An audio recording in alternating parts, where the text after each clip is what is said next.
우리가 주일마다 사도행전 말씀을 올해 같이 나누고 있는데요.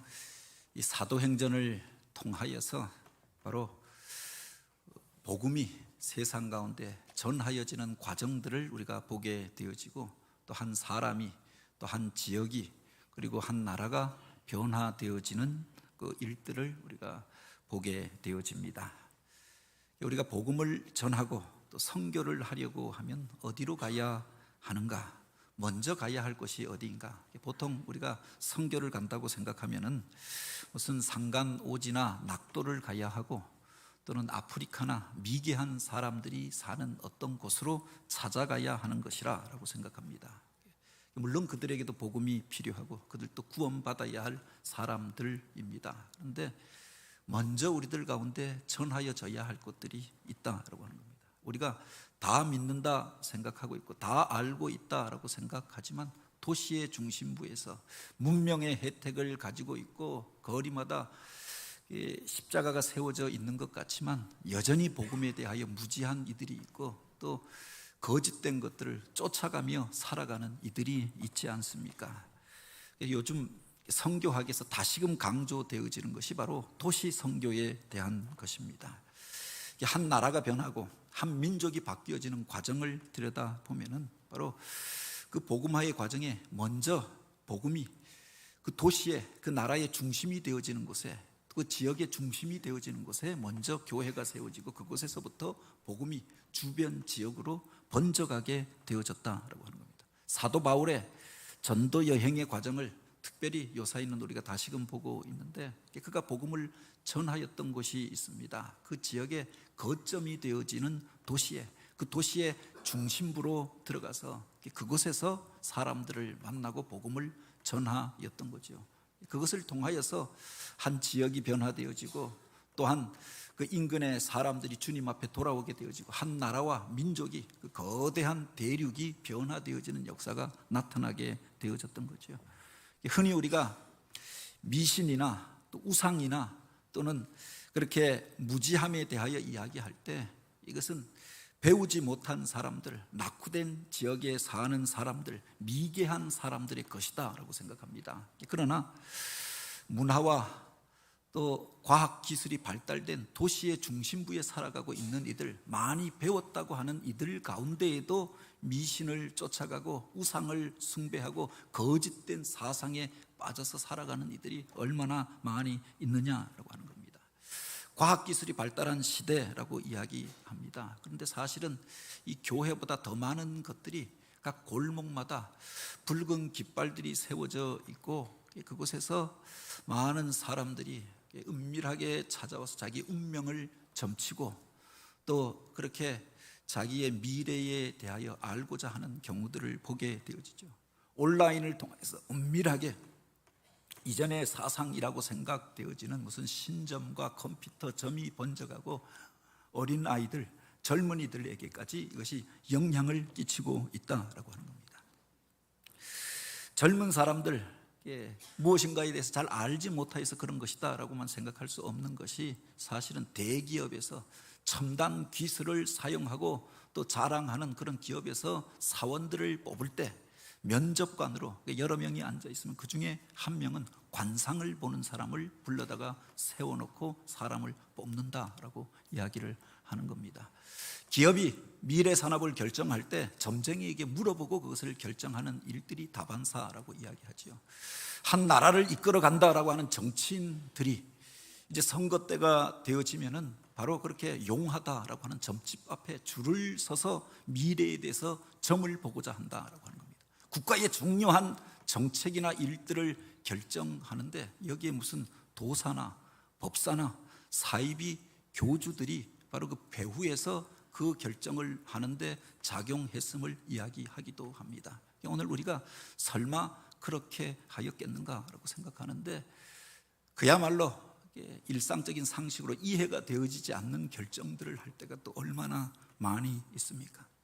선거 때가 되어지면은 무슨 당에서, 이 당에서 또 저 당에서 너나 할 것 없이 마지막에 30만의 표가 움직였다, 50만의 표가 갑자기 움직여 버렸다라고 이야기합니다. 이것을 동원할 수 있는 사람들이 누구인가? 보통 추정하는 게 이단 사이비 교주들을 통하여서 일사불란하게 움직이는 표가 있어서 후보가 바뀌고 또는 대상자가 바뀌기도 하였다라고 이야기합니다. 과학기술이 발달하고 민주주의가 첨단을 달린다라고 하는 세상 가운데서도 이런 미신과 우상 숭배의 모습들이 남겨져 있지 않습니까? 일본 여행을 하였는데 그래도 아시아에서 과학기술이 가장 발달하였다라고 하는 나라이고 또 서구의 사상들을 가장 먼저 그렇게 유입하여서 개화된 나라라고 이야기하는데 일본에 여행을 가면 마을마다 집집마다 우상들이 세워져 있는 것들을 보게 됩니다. 신사라고 하는 고상한 이름으로 불려지는데 그래서 그것이 관광지가 되어져 있는데 그야말로 어처구니 없는 우상들을 세워놓고 그 앞에 가서 절하고 기도하는 사람들을 보게 되어지지 않습니까? 무슨 유명한 사람들을 모시는 신당도 있습니다. 그런데 또 어떤 경우에는 가서 보면은 무슨 뱀신을 섬긴다 또는 원숭이 신을 섬긴다 깨구리 신을 섬긴다라고 하는 그런 신사도 있더라라고 하는. 어느 곳에 가서 보니까 이곳은 젓가락 신을 섬긴다라고 하는 겁니다. 젓가락 2개 모셔놓고 그 앞에 가서 기도하고 있는 겁니다. 어느 신사는 가서 보니까 앞에 모셔져 있는 것이 없습니다. 안을 아무리 삐끔히 들여다봐도 아무것도 없고 거울 하나가 놓여져 있는데 그것은 거울을 섬기는 신사라고 하는 겁니다. 아마 처음 거울이 그곳에 들어왔을 때 보니까 신통방통하니까 이게 신기를 가지고 있는가 보다 해서 기도의 대상으로 삼고 섬기고 있는 거죠.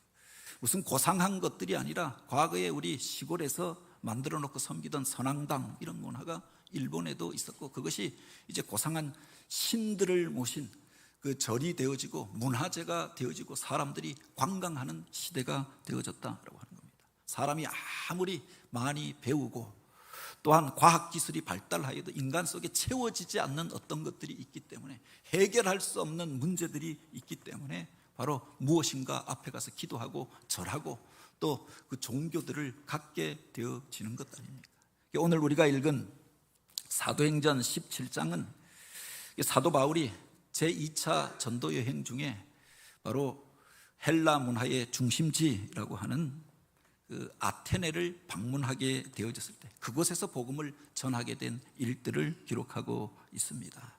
맨 처음 하나님의 인도하심을 따라서 그 바다를 건너 유럽으로 건너가 복음을 전하였던 것이 빌립보였고 그 다음에 그가 내려가서 복음을 전한 것이 데살로니가였습니다. 데살로니가에서 유대인들이 일어나서 핍박하니까 피하여 갔던 것이 베레아였고 베레아에서 힘을 얻고 위로함을 얻고 그가 다시금 복음을 전하기 위하여 찾아갔던 것이 아테네였다라고 하는 겁니다. 이 아테네라고 하는 것은 바로 그 헬레니즘의 중심지로 알려져 있습니다. 이 헬레니즘은 근대 유럽 문화의 뿌리가 되어지는 사상과 문화라고 이야기하지요. 그런데 그 헬레니즘의 중심을 이루는 곳이 바로 이 아테네였다라고 하는 겁니다. 우리가 현대 서구 민주주의를 이야기할 때 그 민주주의가 싹을 내렸던 것, 처음 꽃피었던 곳이 아테네였다라고 이야기합니다. 뿐만 아니라 서양 철학이 시작된 것이 또한 아테네라고 이야기하지요. 기원전 469년 서양 철학의 아버지라고 불려지는 소크라테스가 이 아테네에서 태어납니다. 그가 당시에 이런 사람들의 모함에 휘말려서 독배를 마시고 죽게 되어지지만 그의 제자 플라톤이 그 철학을 이어가잖아요. 스승이 죽는 모습을 보고 그 도시에서 물러나서 아테네 외곽에 바로 근대 대학의 원형이 되어진다라고 하는 바로 아카데미아를 건설합니다. 그곳에서 이제 철학을 가르치고 논리학을 가르치게 되어지죠. 그의 유명한 제자가 아리스토텔레스입니다. 20년 동안 아카데미아에서 공부하면서 세상의 철학과 사상 그리고 그 모든 문제들에 대한 학문들을 연구하면서 그가 바로 서양 철학을 집대성한 사람으로 이야기하고 그 이후에 일어났던 중세 또 근대의 많은 철학들은 이 아리스토텔레스에 대한 주석에 불과하다라고도 이야기하지요. 바로 이 사람들이 일어났던 것 그리고 수많은 철학자들을 배출하였던 곳이 아테네였습니다. 그래서 서양 철학의 본산지가 또한 아테네이기도 하였다라고 합니다. 그래서 많은 사람들이 유럽 여행을 가게 되면 가장 먼저 들르는 곳이 아테네이기도 합니다.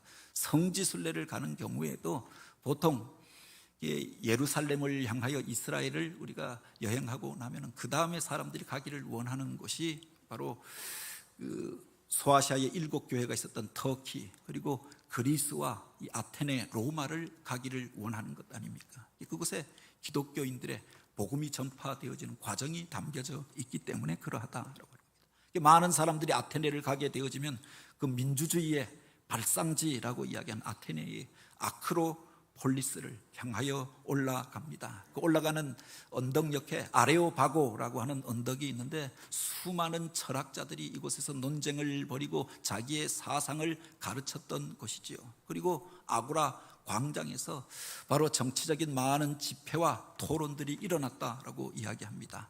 또한 서양 문화의 그 상징이 되어진 파르테논 신전을 방문하고 또 헤로테스 원형 극장을 방문하고 와서 바로 그것을 자랑하게 되어지지 않습니까? 그래도 시간이 되면은 그 외곽에 있는 아카데미아의 흔적을 찾아가고 올림푸스 산을 찾게 된다라고 이야기하죠.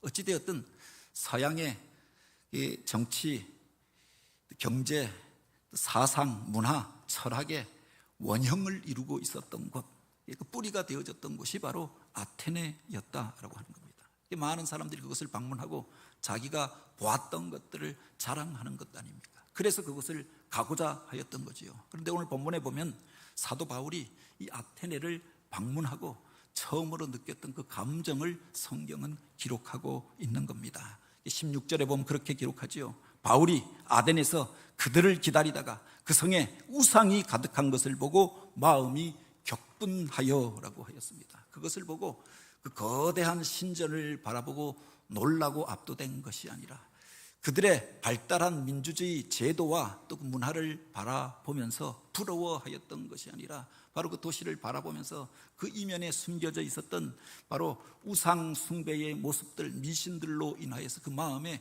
거룩한 분노가 일어났다, 격분하였다라고 하는 겁니다. 지성인이라고 하는 사람들이, 배웠다고 하는 사람들이, 철학자라고 하는 사람들이 헛된 것들을 쫓아가고 허망한 것들을 쫓아 예배하고 기도하는 것들을 보면서 마음속에서 분노가 일어났음을 기록하고 있는 거죠. 그 뒤에 보면 그가 마음을 추스려서 그 아테네의 중심이라고 하는 아레오바고 언덕에서 그들에게 외쳤던 내용을 바로 22절에 기록하고 있습니다. 바울이 아레오바고 가운데 서서 말하되 아덴 사람들아 너희를 보니 범사에 종교성이 많도다. 내가 두루 다니며 너희가 위하는 것들을 보다가 알지 못하는 신에게라는 단도 보았나니 라고 그렇게 이야기합니다. 그 도시를 다니면서 보니 곳곳에 우상들이 세워져 있습니다. 많은 사람들이 가서 그것들을 보면서 아름다운 예술 작품이라고 이야기하는데 사실은 그들이 신들의 형상을 만들어 놓았던 것 아닙니까? 그냥 만들어 놓았던 것이 아니라 그 앞에 가서 절하고 예배하고 기도하기 위하여 그 형상들을 세워 놓았던 거지요.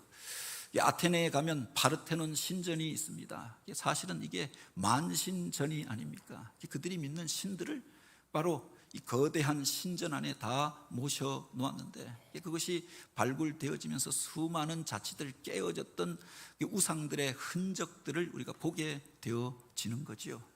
그것이 사람이 만들어 놓은 신들을 모셔 놓은 것이었다라고 하는 겁니다. 모든 문화 이면에는 이런 종교적인 영적인 뿌리가 있었던 것 아닙니까? 아테네라고 하는 이름 자체가 바로 지혜의 신이라고 하는 아테나라고 하는 여신의 이름으로부터 왔던 거죠. 나중에 미네르바라고도 로마에서는 그렇게 불려졌는데 우리에게 지혜를 가르쳐 주고 또 전쟁을 일으키는 신 아테나라고 했는데 그 여신을 섬기던 도시가 바로 아테네였다라고 하는 겁니다.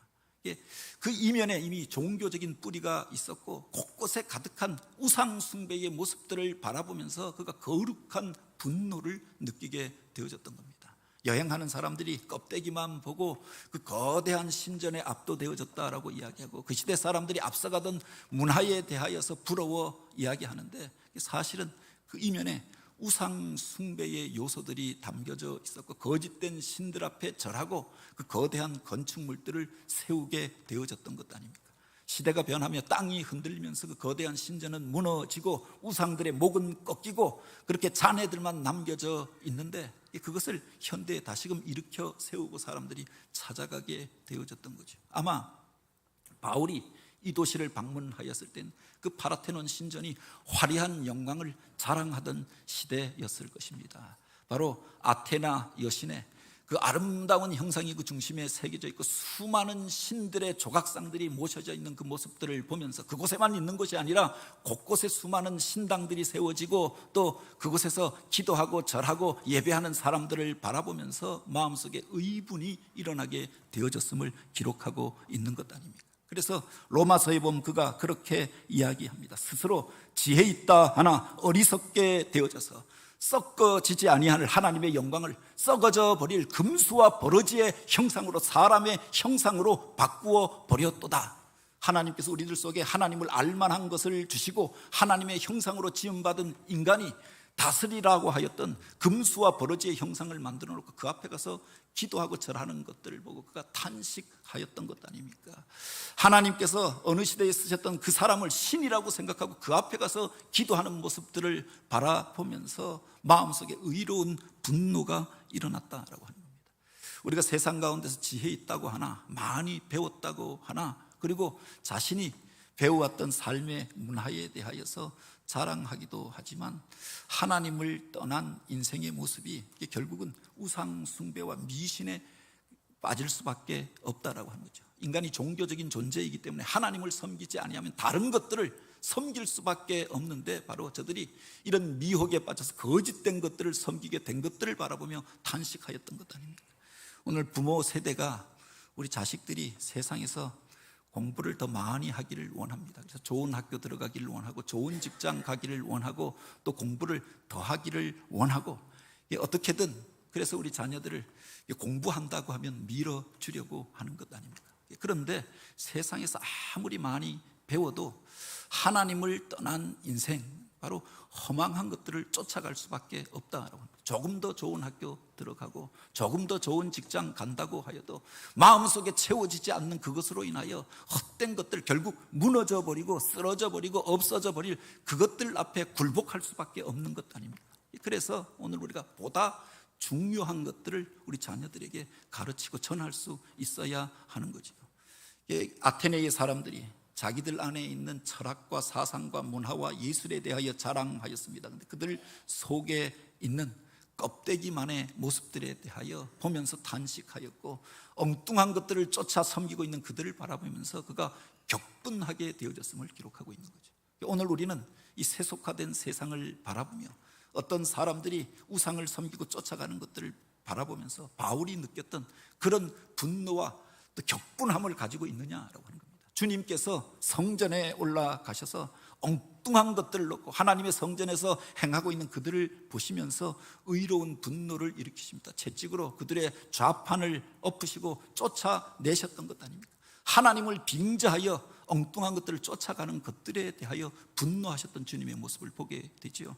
아테네에서 바울이 느꼈던 감정이 그 도시의 중심에서 그가 경험하였던 것이 바로 이런 것이었다라고 합니다. 그래서 그들 앞에서 이제 복음을 담대히 전하게 되어졌던 거죠. 그 뒤에 보면 세상 철학과 논쟁하고 있는 바울의 모습을 기록하고 있습니다. 18절에 보면 어떤 에피쿠루스와 스토아 철학자들도 바울과 쟁론할세 어떤 사람은 이르되 이 말쟁이가 무슨 말을 하고자 하느냐 하고 또 어떤 사람은 이르되 이방신을 전하는 사람인가 보다 하니 이는 바울이 예수와 부활을 전하기 때문이로라. 그래서 분노하여서 마음속에 바로 격분이 일어나서 그들 가운데 더욱 담대히 그 중심에 들어가서 그들의 철학자들과 논쟁을 하게 되어지고 예수와 부활에 대하여 증거하게 되어졌던 거죠. 당시에 아테네에서 많은 사람들의 마음을 얻고 있었던 철학이 있었는데 그게 바로 스토아 학파 그리고 다른 하나가 에피쿠루스 학파입니다. 소크라테스와 플라톤과 아리스토텔레스의 시대가 지나가고 그 아카데미에서 공부했던 사람들이 두 가지 경향으로 나누어지게 되어졌는데, 지금으로 말하면은 보수파와 진보파, 또 그렇게 보다 근본적인 사람들과 자유주의적인 사람들로 나누어지게 되어졌던 거죠. 스토아 학파라고 하면 그들이 이성의 중요함에 대하여 이야기합니다. 인간의 이성을 그렇게 훈련하기 위하여 금욕적인 생활을 하여야 하고 엄격한 윤리와 도덕을 세워야 하고, 그 속에서 사람이 그렇게 세상과 구별된 삶을 살면서 진리를 깨달아 가야 한다라고 가르치는 게 스토아 학파였습니다. 그야말로 세상과 사람에 대해 보수적인 입장을 가지고 있었던 사람들이죠. 반면에 에피쿠르스 학파는 철학사에 보면 쾌락주의로 알려져 있습니다.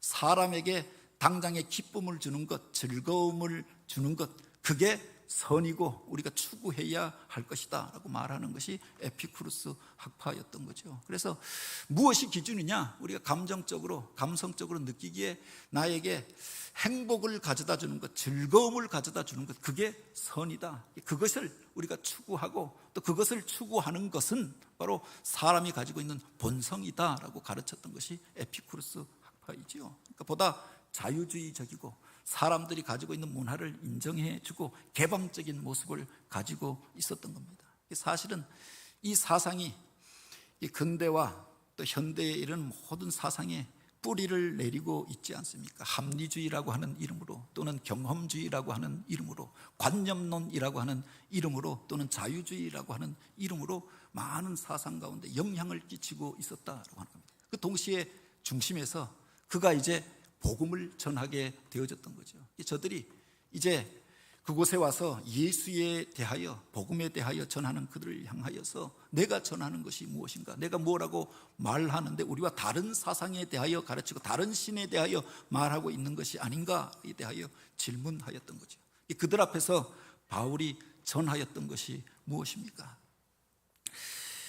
또 다른 신에 대하여 설명한 것이 아니라, 또는 또 다른 철학에 대하여 가르쳤던 것이 아니라, 바로 그 모든 것 위에 계신 천지 만물을 만드신 하나님에 대하여 증거하였던 거죠. 너희가 여러 신들이 있다고 이야기하는데 그 모든 것들을 만드신 분, 우리의 생명을 만드시고 주관하시는 분, 창조주 하나님에 대하여 증거하였던 거죠.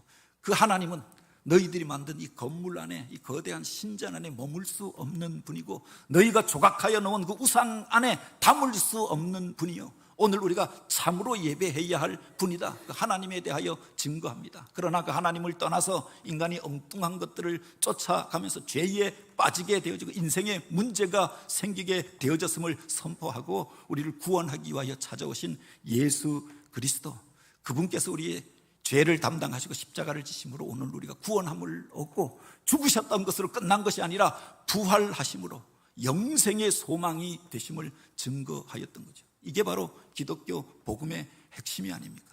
또 다른 사상을 전하였던 것이 아니라 그들이 전하여 주지 못하는 것에 대하여 이야기했던 거죠. 무엇이 행복이냐, 무엇이 도덕이냐라고 이야기하는, 이 땅 속에서 어떻게 하면 더 잘 살 것이냐라고 이야기하는 그들에 대항하여서 이 모든 것들을 만드시는 분, 그 모든 것들의 기준이 되신 분, 오늘 우리를 참으로 구원하실 수 있는 예수 그리스도에 대하여 증거하고 복음을 전하고 있는 바울의 모습을 보게 됩니다. 우리가 기억해야 할 것이, 세상의 철학이 우리에게 주는 것들 참 만족을 줄 수가 없고 인생에 대한 해답이 될 수도 없다라고 하는 겁니다. 에피쿠르스가, 스토아가 이렇게 살라라고 교훈하였지만 그 이후에 참된 신에 대하여 가르치지 못하였고, 이 천지 만물을 만드신 분이 누구인가를 설명하지 못하였을 뿐만 아니라 어떻게 인생이 구원함을 얻고 영생을 얻는가에 대하여 해답을 주지 못하였기 때문에 그들이 끊임없이 새로운 신앙을 찾고 새로운 철학을 찾아갈 수밖에 없었던 것 아닙니까? 철학의 아버지라고 이야기하는 소크라테스가 가르쳤던 것이 있습니다. 우리가 흔히 소크라테스가 너 자신을 알라라고 그렇게 말하였다라고 생각하는데, 사실은 그가 알라고 하였던 것이 있죠. 그 인생 가운데 우리가 무엇을 안다고 하는 것에 무지함에 대하여 깨우치기 위하여서 그가 논리학을 사용하고 문답술, 삼파술이라고 하는 것을 사용했던 겁니다. 어떤 사람이 무엇에 대하여 이야기하면 그가 안다고 하는 것에 대하여 질문합니다. 계속하여서 질문을 하잖아요. 그러다 보면 그 사람이 결국은 사실은 내가 그 근원에 대해서는 잘 모르겠다, 그 결국에 대해서는 내가 잘 모르겠다, 모른다라고 하는 이야기를 하게 되면은 바로 그 질문을 그쳤다라고 하는 겁니다. 그가 가르쳤던 것이 무엇이냐? 다 안다고 사람들이 생각하는데 결국 그들 속에 있는 무지함에 대하여서 일깨우는 역할을 하였던 거죠. 그 일을 하는 것이 철학자라고 가르쳤던 겁니다. 논리학이라고 하는 게 바로 그런 것 아닙니까? 어떤 논리의 모순에 대하여 이야기하면서 어떤 사람들이 단정적으로 이야기하는 것들 이면에 감추어져 있었던 무지함에 대하여 지적하고자 하였던 거지요. 그래서 내가 아는 것이 무엇이냐라고 물으면 철학자들이 하는 이야기가 있습니다. 적어도 나는 내가 알지 못한다라고 하는 것을 나는 알고 있다라고 하는 겁니다. 다른 사람보다 나은 점이 어디에 있느냐? 소크라테스가 말했던 게 바로 그것이 아닙니까? 내가 알지 못한다고 하는 것, 그것을 나는 적어도 알고 있다. 그래서 너희들이 너희의 무지함에 대해서 알라라고 이야기했던 거죠.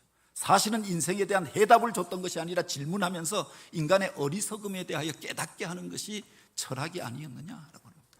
동양에서 똑같은 이야기를 하셨던 분이 있습니다. 동양 철학의 위대한 스승이라고 이야기하는 공자가 그의 제자였던 게로가 찾아와서 공자에게 이런 질문을 하잖아요. 사람들이 많은 신들을 섬기는데 우리가 어느 신을 섬겨야 합니까? 라고 질문하니까 그가 그렇게 이야기합니다. 내가 인간에 대해서도 잘 알지 못하겠거늘 어떻게 신을 섬기는 일에 관하여 너희에게 알게 하겠느냐라고 이야기합니다. 그러니 다시금 게로가 질문합니다. 그러면 사람이 죽으면 어디로 가는 것입니까? 사람이 죽은 이후의 삶은 어떻게 되는 것입니까? 또 두 번째 질문을 할 때 그렇게 이야기합니다. 내가 삶의 일도 사나 생전의 일도 내가 잘 알지 못하는데 어떻게 죽음 이후의 일들을 너희에게 알게 하겠는가? 라고 이야기하였던 거죠. 그가 제자에게 가르쳤던 것이 무엇이냐? 나는 무지하다라고 하는 것을 이야기하였던 것 아닙니까? 신적인 세계에 대하여 알지 못하고 죽음 이후의 세계에 대하여 해답을 줄 수 없다라고 하는 것을 솔직하게 고백하였던 거죠. 그래서 위대한 스승이라고 이야기하는 겁니다. 세상의 철학이 우리에게 줄 수 있는 것들이 이런 것 아닙니까? 인간의 무지함에 대하여 우리 인생의 허무함에 대하여 깨닫게 하여 주는 것이 아닙니까? 그런데 예수 그리스도께서 이 땅 가운데 오셔서 증거하셨던 말씀이 있지 않습니까? 내가 곧 길이요 진리요 생명이니 나로 말미암지 않고는 아버지께로 올 자가 없느니라. 당신이 바로 길이 되어 주심을 이야기합니다. 생명과 구원에 이르는 길이 되어 주시고 영원한 아버지께로 하나님 앞에 나아가는 진리가 되어 주심을 우리에게 분명하게 담대하게 선포하시지 않았느냐라고 하는 겁니다. 죽은 지 나흘이나 되어져 썩은 냄새가 진동하는 나사로의 무덤 앞에 가서 주님께서 말씀하십니다. 내가 곧 부활이요 생명이니 나를 믿는 자는 죽어도 살겠고 살아서 믿는 자는 영원히 죽지 아니하리니 너희가 이것을 믿느냐? 질문하시지 않았습니까? 오늘 우리가 그분을 나의 구주와 주님으로 믿고 있는 것 아닙니까? 세상에 대해서 모른다고 이야기하는 그 사람이 아니라 죽음 이후의 세계에 대해서 나는 무지하다라고 이야기하는 그 사람이 아니라 바로 내가 곧 길이요 진리요 생명이 되신 주님, 아니 그렇게 말씀하셨을 뿐만 아니라 죽으시고 부활하셨던 분, 부활의 첫 열매가 되시고 증거가 되셨던 분이 예수 그리스도가 아니십니까? 많은 이들이 죽음 앞에 두려워합니다. 알 수 없는 세계에 대하여 불안해하기 때문에 점쟁이를 찾아가고 용하다고 하는 사람들을 찾아가고 또 그렇게 신비한 능력을 행한다라고 하는 사람들 앞에 압도되어지는 것 아닙니까? 그런데 참으로 오늘 우리의 영혼을 구원하고 오늘 우리에게 영원한 생명을 허락하시고 죽음 이후의 세계에 대하여 말씀하셨을 뿐만 아니라 부활에 대하여 증거가 되신 예수 그리스도, 그분이 나의 구주와 복음이 되시는 줄 믿으시기 바랍니다. 여전히 오늘 우리가 이것을 믿는다고 하면은 이 거리에서 도시의 중심에서 예수 그리스도를 증거할 수 있어야 하는 것 아닙니까? 많이 배웠다고 하는데 과학 기술이 발달했다고 하는데 여전히 죽음 앞에 두려워하며 여전히 세상의 기준을 찾지 못하여 세상 가운데 요동하면서 새로운 것들을 찾아 헤매이는 이 세대 가운데, 음란하고 타락하고 패역한 시대 가운데 바로 오늘 우리가 누구를 전하고 누구를 믿어야 하겠느냐라고 합니다. 그 도시의 중심에서 담대히 예수 그리스도에 대하여, 그 부활의 복음에 대하여 전하고 있는 바울의 모습을 이 본문을 통해서 우리가 보게 되지 않습니까? 물론 이 본문을 보면은 그가 복음을 전할 때 모두가 다 믿었던 것은 아니었던 것들을 보게 되죠. 그 복음에 대한 반응에 대하여서 32절에 기록하고 있습니다. 17장 32절 말씀 우리 같이 함께 다시 한번 읽어보시겠습니다. 그들이 죽은 자의 부활을 듣고 어떤 사람은 조롱도 하고 어떤 사람은 이 일에 대하여 내 말을 다시 듣겠다 하니라고 했습니다. 먼저 두 가지 반응으로 사람들이 나누어졌음을 이야기합니다. 어떤 사람은 그 이야기를 듣고 조롱하고 모욕하고 또 그렇게 그들을 향하여 대적하는 말들을 하게 되어졌음을 이야기하는 거죠. 우리가 세상에 나가 복음을 전할 때 모두가 믿는 것이 아니라 조롱하는 사람들이 있지 않습니까? 어떻게 그 신이 이 세상을 혼자서 다 만들 수 있겠느냐? 아테네 사람들 방식으로 이야기하면 이것은 이런 신이 만들고 저것은 저런 신이 만들고 어떤 것은 어떤 신이 주관하고 사람처럼 생긴 어떤 신들이 그렇게 있어서 그 모든 신들을 다 모아놓은 것이 만신전이요 바라테논 신전이 아니었느냐라고 하는 겁니다. 그런데 무슨 신이 하나밖에 없다라고 이야기하느냐?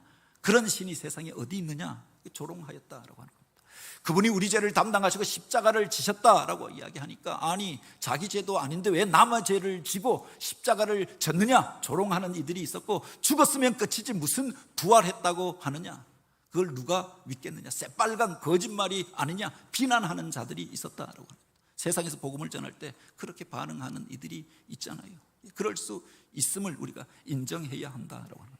그 중에 어떤 사람들은 그래도 신사적인 사람들은, 점잖은 사람들은 이렇게 반응하였던 겁니다. 내가 이 일에 대하여 너의 말을 다시 듣겠다. 지금은 내가 뭐라고 판단하지 못하겠다. 처음 듣는 말이라서 내가 혼란스러우니 더 생각해 보고 그리고 나중에 다시 한번 우리가 이야기할 때 그때 내가 받아들이겠다. 나중으로 유보하였던 사람들이 있었던 거지요. 우리가 복음을 전할 때 뒤로 미루는 이들이 있잖아요. 그래도 어떤 사람처럼 악한 말로 비난하는 것이 아니라 지금은 내가 바쁘니까 나중에 더 생각해 보고 그때 시간이 되고 여건이 되고 내가 진짜 깨달음이 오면은 그때 교회에 나가겠다라고 이야기하는 거죠.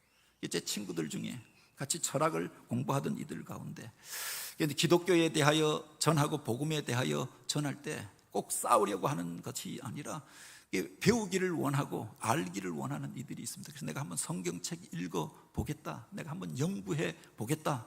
그리고 몇 년 만에 다시 만나면 또 이야기합니다. 내가 그래서 성경책 읽고 있다. 근데 30년 동안 성경책 읽고 있는 겁니다. 아마 교회 다니시는 분들보다 성경책은 더 많이 읽었던 것 같아요. 성경에 대한 지식은 더 많이 있습니다. 그런데 여전히 내가 좀 더 생각해 보겠다.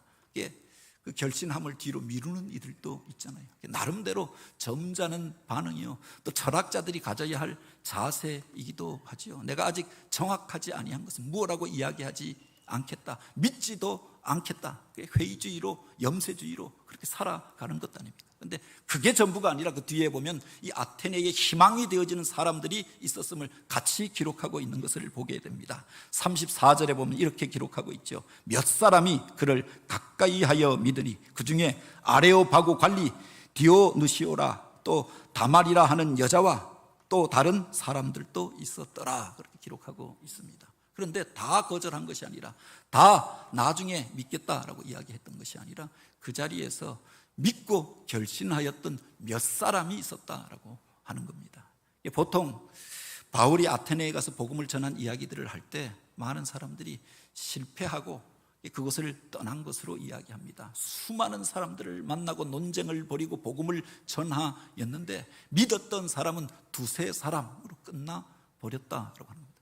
바울 자신도 그 뒤에 보면 실망하고 그것을 떠난 것이 아닌가, 그렇게 볼 수 있는 대목들도 보게 되어지죠. 그런데 우리가 기억해야 할 것이 이것이 과연 실패였는가라고 하는 겁니다. 그 몇 사람이 사실은 아테네의 교회를 세우고 그리스의 복음을 전하는 사람들로 쓰임받게 되었다라고 하는 거죠.